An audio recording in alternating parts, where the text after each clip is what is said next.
দর্শক মণ্ডলী দেখুন, এটি হলো অ্যালিউডেট জাতের আলু। দেখুন, এই আলুটি বৈশিষ্ট্য হলো যে এর স্কিন বা ত্বক হলো লাল রঙের এবং এর শ্বাস হলো একটু হলুদ বর্ণের। এই জাতটি সম্প্রতি দিনাজপুর অঞ্চলে চাষ করা হচ্ছে। আপনারা জানেন যে উত্তরবঙ্গ অত্যন্ত আলু চাষের জন্য উপযোগী অঞ্চল। বগুড়া, রংপুর, দিনাজপুর, ঠাকুরগাঁও, পঞ্চগড় এই জেলাগুলিতে প্রচুর আলু চাষ হয়।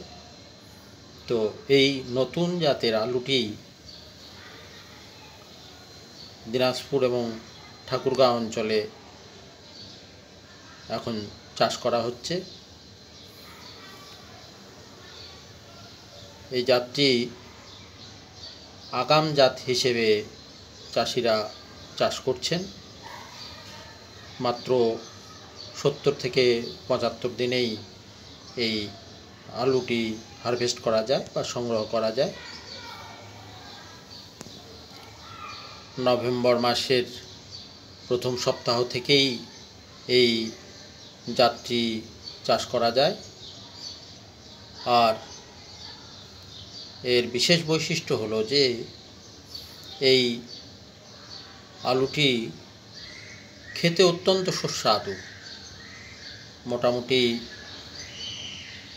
এর সাইজ প্রায় বেলনাকৃতি, আর এর তৈরি যে আলুর পাঁপড়, অর্থাৎ হোমমেড পাঁপড় যে আলু থেকে তৈরি করা হয়, এটিও অত্যন্ত সুস্বাদু। অর্থাৎ এই আলুটি সেদ্ধ হোক, তরকারি হোক বা আলুর পাঁপড় হিসেবে হোক, খেতে অত্যন্ত সুস্বাদু। দেখতেও একটু লালচে বর্ণের হওয়াতে অনেকেই এই জাতটি পছন্দ করছেন।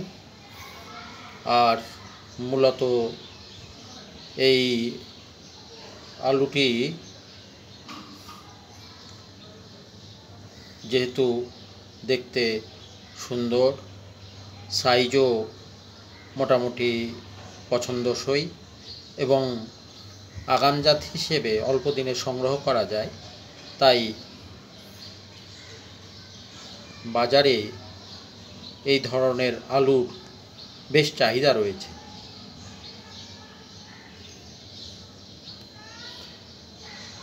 এবছর দিনাজপুর অঞ্চলে বিভিন্ন চাষিদের মহলে এই জাতটি অত্যন্ত সাড়া ফেলেছে। আশা করা যাচ্ছে এই আলুর জাতটি ধীরে ধীরে প্রচণ্ড জনপ্রিয় আলু হিসেবে পরিচিতি লাভ করবে। ধন্যবাদ।